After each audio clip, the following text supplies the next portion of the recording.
Get the car coat and the driving gloves out, get the moccasins on, get behind the wheel and enjoy a joyride with Jools and Jim.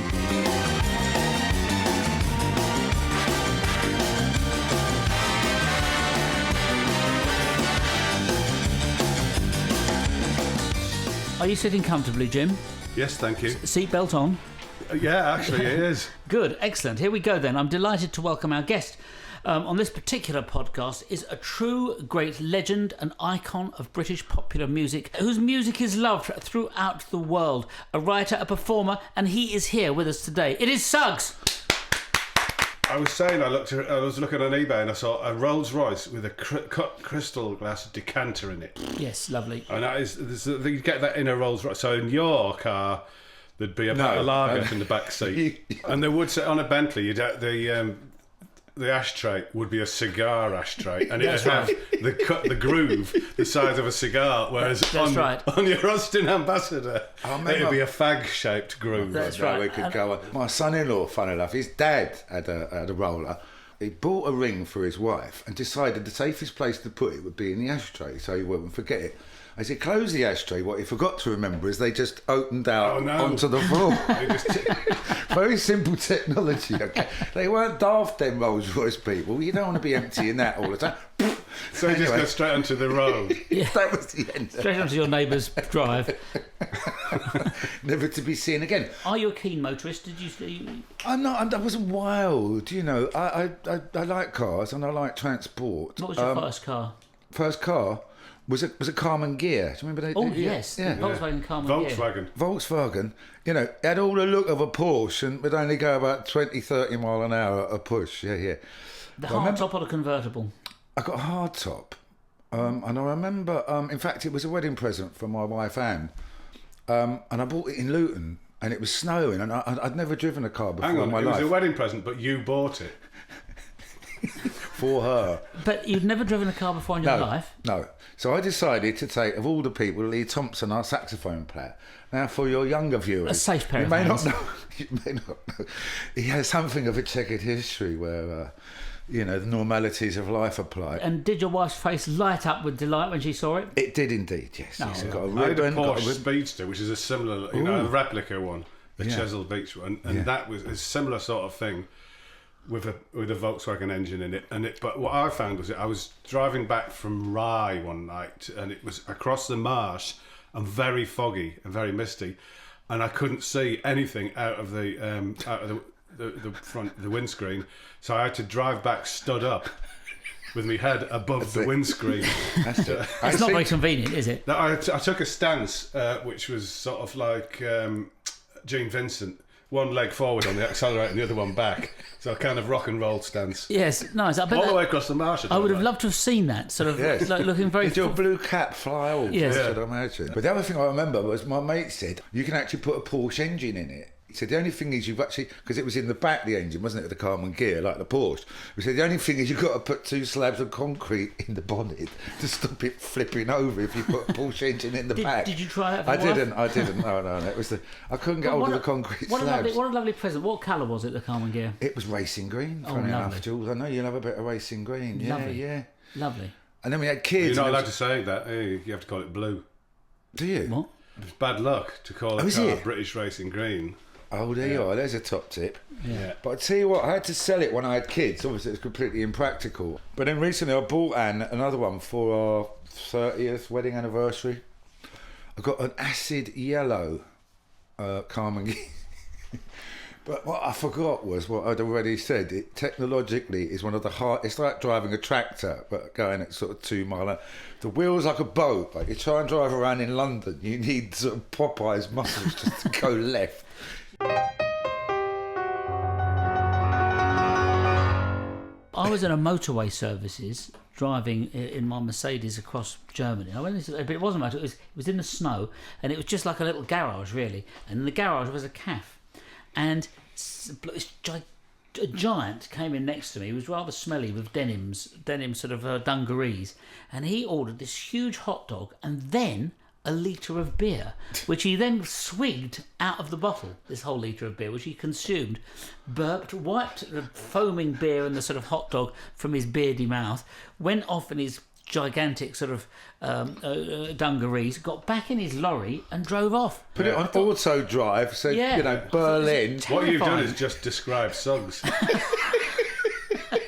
Was that you? My friend Steve Parrish, do you know him? He's an ex-motorcycle champion. Yes. Yeah. But then he turned, when he's practicing motorcycle, he started speed racing lorries. And like great big massive, so you're about 20 foot up in the air and you go tearing off the speed, the acceleration of a Porsche. I got in this lorry with him and I went for a trip, I think it was around Silverstone or somewhere, and the last thing I heard was over the tannoy, he's off, and it's on fire. But I'll tell you what, going around the corner when you're that high up at high speed, it's like I thought I was going to die. Yeah. I've been in a light aircraft with him as well. That was equally as frightening. I missed out on that. Yeah. High speed truck driving. Never been tempted to do any racing or anything like that. I was a bit of go-kart racing, but I wasn't very good. I'll get a bit scared, to be honest. Yeah, exactly. I'm not very brave. Yeah, no, I think I'm it's not very not. brave. What's your first motoring memory? Do you remember motoring trips, or were you always at cycles, or what was it your first sort of transport that you liked? I suppose, one of my many uncles, 3.5 Rover coupes outside the pub. Nice. Pretending to drive with a I used to packet of do crisps that. and lemonade exactly. and all that. Yeah. No, and I think that's Happy, I think I have a could sit there theory for hours. that it's very good for spatial awareness. I used to do that. Sit in my uncle's car, pretend to drive. I didn't have the packet of crisps, but sit in my uncle's car and pretend to drive. But I would visualise out the front where I was going. So then it would you'd have an idea of what space was, and then my uncle would come out and say, "You just ruined my steering on my car by sort of moving the wheel from side to side like that." But yeah, I mean, everyone was into cars, Cortinas. Lee Thompson was really into cars. Humber was his thing. Oh, nice! I didn't know Super he was a Hummer, Snipe. man. Oh, I've got a Super Snipe. And what was the other one? Hawk. Began with an S. I think was it a Hawk? Was it a Hawk? Hawk, Super Snipe. Yeah. The simple Lovely snipe. cars. The simple The snipe. unsuper snipe. Yes. That's the one you're thinking of. The shitty snipe. What's that one? So remember the snidey snipe as well. Yeah. What again was lovely when you see they're tiny, aren't they? What to me looked like a Cadillac because right. they had fins, didn't they, and That's all right. that. And in but the- they're actually the size of an old fashioned. In the brochures, you get 3 people sitting in the front and 3 people sitting in the back. But you never could do that in reality without sort of sitting on their laps. And what's that where both the windows went down at the same time? What's the technical term for that? Do you remember that, Jules? The time. So there was no bar between the windows, it just. Oh, pillarless. Yeah. Humber Super Snipe was never a pillarless. Oh, was it vehicle. not? No. But it's superb, as used by a number of prime ministers. But and what about bicycling? You keen cyclist? Always cycled, yeah. I mean, everyone cycled as a kid. It was the only form of transport when you were Yes. young, and you could get around London in a lot better, capacity than you could on foot. It's just we all did. We cycled, yeah. Kids seem to nowadays just go straight for the high-end bicycle. You don't start off on the Triang 3-wheeler. You don't see as many of those going about. No, with you a don't, boot do on you? the back of it. To put your teddy bear in. I'd love a giant one of those. Have you Yeah. got one? No, I'd like one. You can. I'd like one. Yeah. An adult-sized one. Yeah. Yeah, let's go to Salisbury Plain. Why? Because I've seen I've got all these guns down there. I've seen What, it on in a- some on a documentary on a bicycle? bicycle, yeah, from Clerkenwell. So you strap your radio, don't you, to the handlebars, with the octopus clips. And I think we got to St John's Wood roundabout when the battery packed up on the radio and it was starting to get a bit cold. Do you think we should actually just go home? I don't think we're going to make it to sort Also, if I You- may say, if you were going to Yeah. St John's Wood from Clerkenwell, completely the wrong direction anyway. You were heading north. You were sort of heading All right, towards... you pedantic old But no, bugger. but I think it's very good, even better as a child that you thought we'll go back. Yeah, we go if you'd have that kept way. going, you would have ended Go up... that way. Exactly. Hang on. Watford. No, that's Regent's Park. What are you talking about? I've seen a bit of green on the horizon. That's it. Now, I saw you in your TV show where you're digging up tanks and stuff. Yes, And you got yes. to go in all them, didn't you? I was quite envious because I went in a tank once. Yeah. And when I was little, and I can't remember really if I must have Oh. enjoyed it, but you got to go in all them, didn't you? That was really good fun. Absolutely. The incredible thing about a tank, though, is, it just couldn't get any more simple, right? You've got 2 brakes, basically. You turn the engine on, right?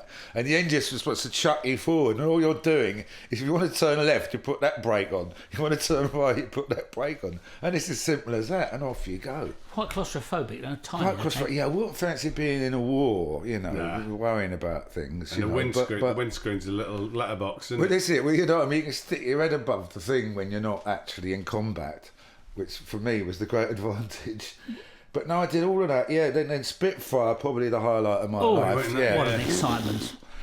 And of course, I said to the pilot, look, I'm not great with heights. Could you sort of take it easy? But next thing, of course, barrel rolls, somersaults. But it was fantastic, actually. Yeah. There was something about it that was so romantic that I lost all my fear, Yes. The amazing thing about that as well, you can actually feel the size of it. Like, you do feel like you are a bird. I know it sounds stupid, but you do feel... At one with the vehicle, because sometimes with some vehicles you feel like you're part of it. And so, in other words, it's just an extension of you. Absolutely. That's exactly what it was. With that Spitfire, you've got the excitement of that engine must have made a fantastic sound. Yeah. Just the and then the idea of them flying over the sort of... Oh, that's because that's what we did. We went out over the coast, and that feeling there up through the clouds. Because the interesting thing about the Spitfire also, wasn't it? It didn't have any flaps. It was that elliptical wing. I forget the guy who designed it, but he was some sort of genius that worked out Mitchell, that you could go up much more quickly in a vertical way without the flaps. It just was ready to go up and get into the clouds. Yeah, they did have flaps on the wings. Did they Spitfires? Yeah. I don't know, maybe the model I was in didn't. No. I don't think it'd be able to fly anywhere if it didn't have flaps. I think you have to have flaps to make things go up and down. Again, a rather controversial moment. Perhaps we should pause. Right. Let's settle this once and for all. Outside now. Yeah. Well, no, I was very envious of you doing that show. Digging up, because I like digging up things, digging up military stuff. Jim, I'm sorry, mate. I hate both of them things. Do you? He's the wrong man in the wrong. Yeah, but I did though. No, I got into it, man. What was lovely was it was one of those, you get those opportunities where I'm supposed to be the person that doesn't really understand what's going on, and I didn't. You're the conduit between the experts and the ignorant public. Exactly. And of course you learn, and it's fantastic. Yeah. It was one where there was a Heinkel bomber crashed in the marshes outside Liverpool. I said, I'm no expert on mangled bits of aeroplane, but even I can see why that's a bomb. That's a big bomb. Was it a live bomb? Well, fortunately it wasn't, but he said, I said, well, how far have I got? He said, about 4 kilometres away. That's where ordnance disposal had to be called, I suppose. Exactly. It, sort of 2.5 weeks later, they turned up, the old fag on like that. Yeah, go on. Of course, the Royal Engineers, it was one of them that, without the ordnance disposal, that saved St Paul's Cathedral. Yeah. Because Captain Davis, Second World War, the bombs gone in and hit St Paul's, and it's lodged itself, a live bomb, but it hasn't gone off. It's gone through the roof and lodged itself in underneath the sort of altar, practically. Yeah. Hitting a gas main. So he's doing the usual, like going around the city of London with his little team of blokes trying to sort things out. He's called into there, it's an emergency. He said, well, we better dig this out by hand and get it out. Well, that's very dangerous. You just dig this out. Yeah, we do. So they started digging by hand, but because it had hit a gas main, they were all overcome by the fumes and collapsed. So they were taken off to hospital, given a bit of a cup of tea and a pat on the back and a ham sandwich, came back an hour later with some with gas masks and figured that out, and then dug it out by hand, took it off, put it on the back of a sort of an AEC lorry or whatever it was, go across to the marshes in Essex, where it's then exploded. It goes off just as they get there, I think, fortunately. Yeah. And without them doing that, no St Paul's today. Where I lived once, there was a bomb found in a wood which was on my land, and I got the bomb squad round, and they dug it up. It was a big bomb, and they put it in the back. It was like a van which had a big white box on the back of it, and they just put it in there and blew it up in the back of the van, but in a kind of casual way, like the driver's there. You look a bit like a spid picking his teeth with a flick knife, casually leaning against a lorry. Yeah, all right. So that's what they did on site, because it's safer to do it in the back of the van. When I was at school, you got a choice of doing sports or community service, which meant that you'd have to go around to some old lady's house and dig a lawn up, dig a garden up for her. So I went to this old lady's house, and she, in her front room, had a piano, and she said the plane crashed there in the Second World War, and she said when it landed, its back rear gun fired off a round, and he says, and it went through the window. There was a hole in the window covered in sellotape, where she said the bullet came through there and lodged in the piano, and it was still in there. And she said, "I've worked out how to play around the bullet." So she plays. Yeah, Jules, can you play around the bullet? No, you are it. There is you a thing. are it. There is a thing. Sure. And here's a message from our sponsors. Thinking of escaping from prison again? Well, yes. Then why not try one of our one-stop shop for jailbreaks? Grappling hooks, Sheets tied together, diagrams, cakes with concealed files and keys. everything you need to fool screws and do a runner. What's our shop called? The Departure Lounge. Scarpas and Vamoose, free and easy. Take your pick. Terms and conditions apply.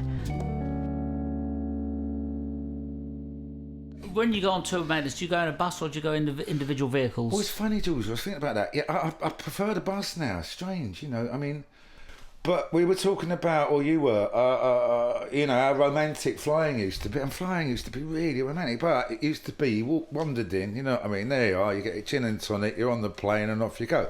Of course, it isn't anymore at all. It's 2.5 hours out of your life, isn't it, before you even get on the plane. Yeah. So I'm much more happy to get the train or the bus now. Yeah, we did a I'm whole tremendous. tour around Europe. Of course, it was slightly longer on occasions, but mostly you're playing cards with your mates upstairs and, you know, Yeah, and watching Blueies on the old doobie, you know, youngsters downstairs and all that. But I mean, but I think Make your own sandwich, can't you, and all that. That's right. And I Fantastic. think door to door, it's often it is. We've worked Well. out from. I think, you know, to get to Amsterdam or to it's Well, this it's is like it. it's, I think that's a little bit further than Amsterdam is about it's quicker door to door to drive. Yeah, Because by yeah. the time you got to the airport, you Yeah. would drive to the airport, allow the extra time. And getting out of the airport and getting all your gear off the thing and, Yeah, and and the strap coach pulls up at the hotel and there you Bob's go. your uncle, Yeah. exactly, you know. No, I have enjoyed that more. Also, I've taken the band off on some weird and wonderful diversions. Have I've they told the enjoyed tour that? manager it's a bit further than it is, only to discover this amazing restaurant on Lake Como, do you know what I mean? Oh, And nice. they'd normally go, I can't be bothered with all that, but I've managed to get them there and go, come on, the sun's shining. Do you find the great restaurants around Europe? I've counted a few. Yeah, I mean, I'm no, you know, whatever, but I do like nice food, and I think, you know, with your mates, conviviality outdoors is a nice break Lovely. of the journey to Lovely. me, Lovely. even if it's a bit fresh, you know. But you're one of the few men that I know that have gone, that used to go with my wife's uncle and have lunch, and I think you were right in saying that you've continued it through, haven't you? I don't know if anybody else has done it. It's quite an achievement. Could you tell the viewers about that? It was Boxing Day. It was a lovely trattoria in Parkway, and there we were. We'd had a lovely lunch, and before we knew it, it was sort of the afternoon kind of spilled on a smidge, and people started saying, we're getting a bit peckish again, so can we have another look at that menu, please? We're now 6:30. Went to the cocktail hour. What are you talking about? Couple of martinis, and we got the menu and the old trout with the roast Dinner. almonds and Exactly. dinner without having to move for that 18 really hours. Is, that really is good. So it's going was for good. lunch and then stay for the afternoon and have dinner. Have you ever Yeah. done that? That's an achievement. Yeah, I have. I've done. Have you? Probably Have you once seen it I've through? done it, but Yeah. it is a great. But the French should do that all day long. Exactly. Not all day long, all week long. Their Christmas dinners about 3 days. Well, I long. remember that first time going to Italy or France, one of them, of course, you're all like that, aren't you? You know, because someone's going to take it away more often. Wolf not food down. Yeah. And you look round and they're still on the first course, yeah, and you've done all three Chatting, courses.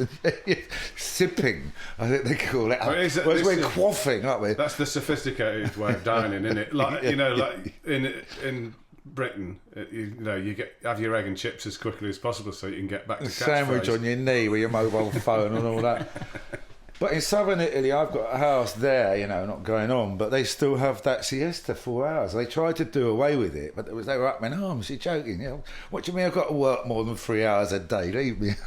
I did. I was in. And it is France. great because you can have a few glasses of wine and a kip then in the afternoon. You need the kit. I had a 60. The menu. What's it called? Gastronomique. Go on, easy for you to say. Gastronomique. Monique. Go on. The 16 courser. Different glass of go wine on. with every course. Well, the wine that they gave us was a sweet pudding wine, so I ignored that and just stuck. But there was so much food there. God knows. Endless. Like, But you see, Italians, they're often quite thin. And I'll have had the pasta, then the sausages, then the fish, then the cheese. All You go, delicious. where is it being put? Yeah, But, you know, but it's time, I think, is the thing. They will spend 4 hours doing it. And my father told me reliably that in the late 50s, Sophia Loren was did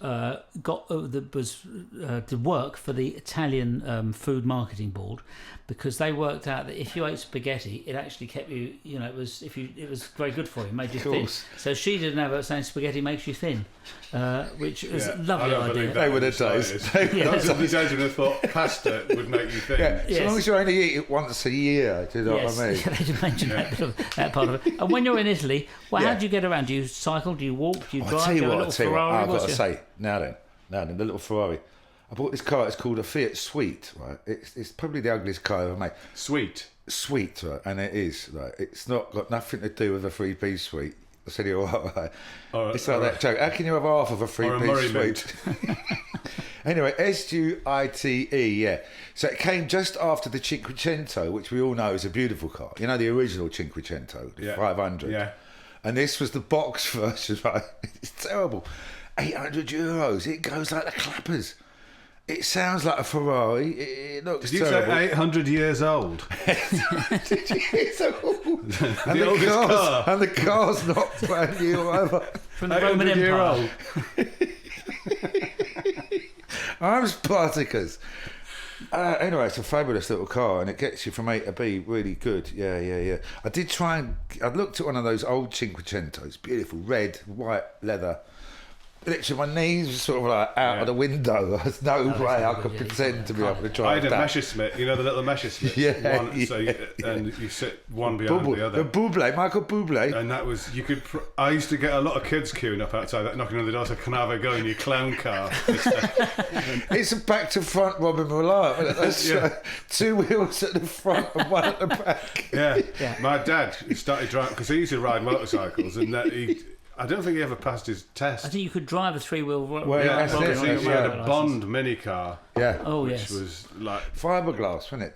Yeah, exactly. Exactly. Yeah. Fiberglass. And very light, and you could just lift the whole thing up if it was in the way. Yellow or light blue, wasn't it? That was it. You could lift it up and put it in your pocket. Yes, exactly. Post it back to the person you borrowed it from when you sort of used it.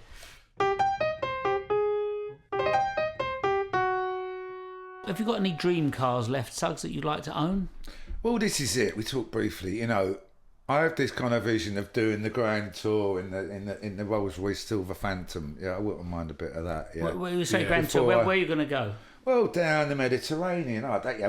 There's miles of it out there, Jools. I don't know, mate. Lovely. I can't know it all, can I? I ain't even got there, have you? Have you ever gone off? Windy roads, with spaghetti houses and that, and frog's legs, lovely down there with the old window open, the old woman with a scarf on. Have you ever gone anywhere and not known where you're going to go?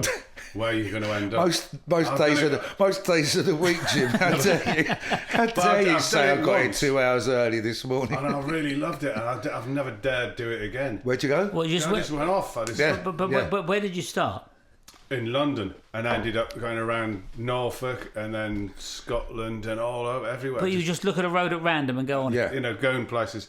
And turning up and saying, have you got any rooms for the night? Yeah. When you got kids and families, you got other people to think about. And but I do like that. No, I'm very happy. It was getting hairy. It was getting like, no, we ain't got any room. Right. It's dark. I was like, I don't know where I'm going now.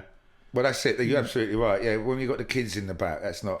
When we were younger, me and Anne used to do that and just bowl up to any old town. Yeah, and you go... We've got sort of 2 hours before the sun actually does go down and we're stuck, but... I got lost in Spain once. We went on holiday with the family, so 2 little kids as well in the back, and the directions to this house that we'd rented was rubbish. Got lost. I went back to the airport into the parking bay and said, right, we're going to start again. Got lost again. Everyone's in tears. So I went into a petrol station and I said, I'm looking for this place. Showed him the map, said this place here. He went, I didn't speak any Spanish, and he didn't speak any, but he went rotunda. Like, I thought, well, he's not telling me I look rotund, so he must mean roundabout. Sure? And I thought, we worked it out from good one for word. You, good rotunda. For you. No, that's right. Very good, yeah.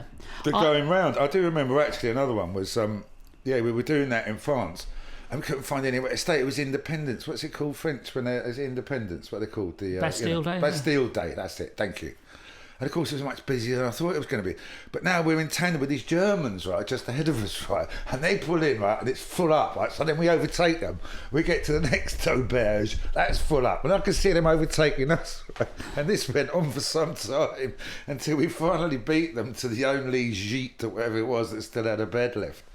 But it just was hilarious, that sort of stress of chasing the Germans. Of course, driving through France is beneficial because the roads are much less busy there, because it's a bigger country with very good roads. And a smaller population out in the rural areas, so you can. And it costs a few quid, doesn't it? And all them living things, doesn't it? You know. El peage. Cool. And you also, don't have peage, particularly difficult if you're on your own in a vehicle, as I was. On the wrong side. I went on one of those, and I was in my. I'm just saying, I was in a Goldwing Mercedes, and it was almost impossible to reach over. Right, so you've got to reach right over through. Exactly. What you need is a shovel with your frank on the end of it. Just keep a shovel. It's just a handy tip. Well, do you remember them ones with the big claws? I was going to say big claw. That's right. Or an oar or something like that. You know, just with a bit of blue tack on it, you put your frank on it and then stick it out the window. Yeah, thanks. Very good tip. Indeed. The last type of transport we haven't discussed is walking. Are you a keen walker? I like walking. Yes. What's your chosen method of footwear? I've bought these lovely they're trainers, I think, but they look a bit like walking boots. I made the huge mistake of buying brand new, whatever his name is, Brasher, and they cut my feet to shreds. I was supposed to do this charity walk from Canterbury back to Whitstable. I got 2 miles up the road and my feet were in shreds. And I had to do that terrible thing of ducking out to the railway station when no one was looking with the newspaper like that. Wait, where's he going? See, I do a lot of walking. And, well, you've got to wear them in the bleeding things. Yeah, well, I think the best thing, because I was thinking about, I thought, should I get some walking trainers? Yeah. I mean, I've never bought a pair of trainers in my life, but I thought, no, why should I? I've never found it difficult walking in my comfortable market boots. And I don't need to wear shorts either, so I'm just going to walk around. No, my nephew put me onto these ones. They're just lightweight with great big chunky tread at the bottom, and they just feel comfortable, and that's it. But you're quite right. I mean, like I said, why did I think I need Chris Brasher walking boots to walk up Canterbury High Street? You know what I mean? Exactly. You weren't going across the Himalayas, Exactly. I remember when I first got a pair of Dr. Martens. And in fact, even the countryside is very rarely that difficult. No, that's right. I mean, you sometimes require a commando sole for that extra bit of purchase on a buddy bank, but other than that, you're right. But I remember getting my first pair of Dr. Martens, and my friend had Dr. Martens. He said, well, the thing is, they've got an air sole. So in there's air of the sole of Dr. Martens, so it makes you very springy. It's like it's like being walking on the moon. Yeah, and I went sort of skipping around, imagining I was walking on the moon with the Dr. Martens. Did you used to paint the stitching on yours?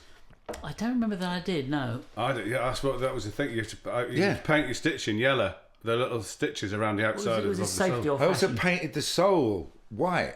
Yeah, for some peculiar reason. Me and my mate, I had a pair of brogues. Here we go. And because I thought it looked really cool at night on my push bike if I sprayed the shoes fluorescent pink, and they could see them going along the street. So it was like two shoes. No, we used to dye our Dr. Luminous Martens.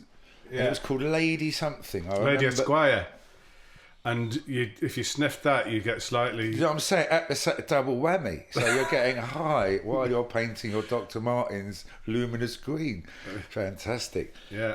No, that was a big thing. Because the only problem was you had to take all the gloss off first with some sort of spirit, which was equally euphoric, and then get involved with the Lady Esquire paint. Yeah. Quite a complex thing, but really worth it at the end of it. For a lovely I should think a decorated set of Doc Martens nowadays would set you back. Well, I was going to say, because there was this gang around my way, they were called the Aldenham Glamour Boys, and they all had their boots different colours. Right? I say it was like seeing a packet of Smarties bouncing down the street, but he wouldn't say that to their faces. What colour did you go for? What one? What colour were your Docs? My Docs were the standard. What's that sort of reddish colour they were? I didn't have Oxblood, yeah. Yes, I didn't have them. They weren't sort of decorated in these. I for some mad reason went for red when they were already sort of red. Do you know what I mean? It wasn't like you got cherry red or I went bright red. I mean, but it was still pretty red. It wasn't like going blue or green, which was sort of fun. I might get some again. I mean. Nice look things. for, you said that walking shoe. You're quite right, and that's what they were made for as well, isn't it? With the air. Yes. I thought it was so you wouldn't get electrocuted when you were rummaging around in somebody's house. I in the think dark. there was some sort of... Yeah, you could creep around undetected. Yes. In the quiet sole when you're burgling. But also you wouldn't be electrocuted because of the deep rubber sole. Exactly what they were for. It And was a I safety thought feature. it was just as a comfortable walking boot. No, you see, when It you was a burn health something- thing, wasn't it? I can't remember exactly, but I think there was a very specific reason why Dr. Martin got involved. What, with people with bad feet? But do you think Dr. Martin knew Dr. Skull? Because Dr. Skull was the other shoe, Footwear, wasn't it? You Skulls call and- your shoes comfortable, come over here, said Dr. Skull. Then old Dr. Birkenstock turns up and was like, all right, old punch up in the and herd. Professor Brogue. Hamburg High Street. And then the croc turned up and it was all over. It's been wonderful hearing about some of the transport, the vehicles and Well, there we are. your methods of transport and the joys that it's They're in. When you go on a journey, do you look forward to a journey going away? I do. I must say, more recently, I said air transports. But for me, the train, King's Cross has become... I'm only around the corner from King's Cross. I can be in Paris, I can be in Whitstable. I do like that. It's this... what's it called? Eurostar, they call it. Oh, Is it marvellous. something? Yeah, I love marvellous, Eurostar, man. yeah. A glass of champagne and Yeah. you know, before you know it, you're in Paris. You know, so and you get out of the station, and it's not like you're getting out of some hub airport, is it? You are in. That's right. You go- You're right in the and you go- centre of the city. You go, crikey, I didn't realise quite how Parisian Paris is. Yeah, because you're right in the middle of it. You You're get just out like dropped off. in the you're centre. Yeah. No, it's the best thing. The Right. Eurostar is really great. My only thing is, I've asked, but they won't let me go have a journey through sitting on What's the that, your driver's lap. piano? Yeah, no, I want to sit on the driver's lap and see us going hundreds of miles an hour through the thing. I'd love it. I've got a model of the Eurostar. Yeah. Yeah. It's been marvellous having you as Thank our you. guest here today. Been a pleasure. And we've travelled both on the Eurostar. We've had some great footwear and some lovely vehicles. Yeah. Couldn't have been better, could it? Covered it all.